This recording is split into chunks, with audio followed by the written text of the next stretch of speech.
നമ്മളങ്ങനെ ഇരുന്നപ്പോൾ വീട്ടിലെ സാധനങ്ങളൊക്കെ കുറേശ്ശെ തീർന്നു തുടങ്ങി. അപ്പോൾ വീട്ടിലെ സാധനം വാങ്ങിക്കാൻ വേണ്ടിയിട്ട് പുറത്തോട്ട് പോവുകയാണ്. ഇപ്പം നമ്മൾ ജിയോ മാർട്ടിൽ രാമചന്ദ്രയിലേക്കാണ് സാധാരണ സാധനം വാങ്ങിക്കാൻ വേണ്ടി പോകണം. രേഷ്മയും കൊച്ചും ആദ്യമേ ഇറങ്ങി. അവിടെ നമ്മൾ നേരെ വണ്ടി പിടിച്ച് ശ്രീകാര്യം. അവിടെ നിന്ന് ദിയ ഫർണിച്ചർ ചേന്തി അവിടെ ഒരു ആവശ്യം ഉണ്ടായിരുന്നു. അത് ഞാൻ അടുത്ത വീഡിയോയിൽ ഡീറ്റെയിൽ ആയിട്ട് പറഞ്ഞു തരാം. അവിടെ നിന്ന് നമ്മൾ നേരെ പട്ടം ജനകീയ ഹോട്ടലിൻ്റെ അടുത്ത് കിസ്മത്ത് എന്ന് പറയുന്ന ഒരു ചായക്കടയുണ്ട്. അവിടെ വന്ന് ജനകീയ ഹോട്ടലിൽ നല്ല പോത്തും കാലൊക്കെ ഉണ്ടായിരുന്നു. അത് അടുത്ത പ്രാവശ്യം നമ്മൾ ട്രൈ ചെയ്യും. ഇന്നിപ്പോൾ വന്നപ്പോൾ കണ്ടതാണ്. കിസ്മത്തിൽ നമ്മൾ നല്ല ചൂട് പപ്സും ചായ, ആടിപ്പൊളി പപ്സ് എന്ന് പറഞ്ഞാൽ ആടിപൊളി പപ്സ്.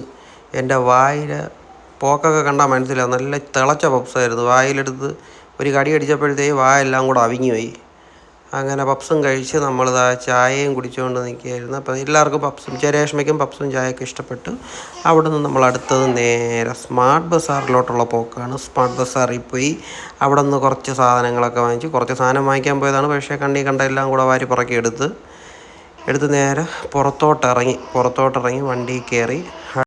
അടുത്ത് ഇനി പ്രത്യേകിച്ച് വേറെ പരിപാടികളൊന്നുമില്ല. നേരെ വീട്ടിലോട്ടാണ് പോണത്. വീടെത്തി. വീട് കണ്ടപ്പോൾ തന്നെ ഒരു ആശ്വാസം, ഒരു സമാധാനം. ഇനി വീട്ടിൽ കയറി ഒരു ഗ്ലാസ് ചായയും കൂടെ കുടിച്ചു കഴിഞ്ഞാൽ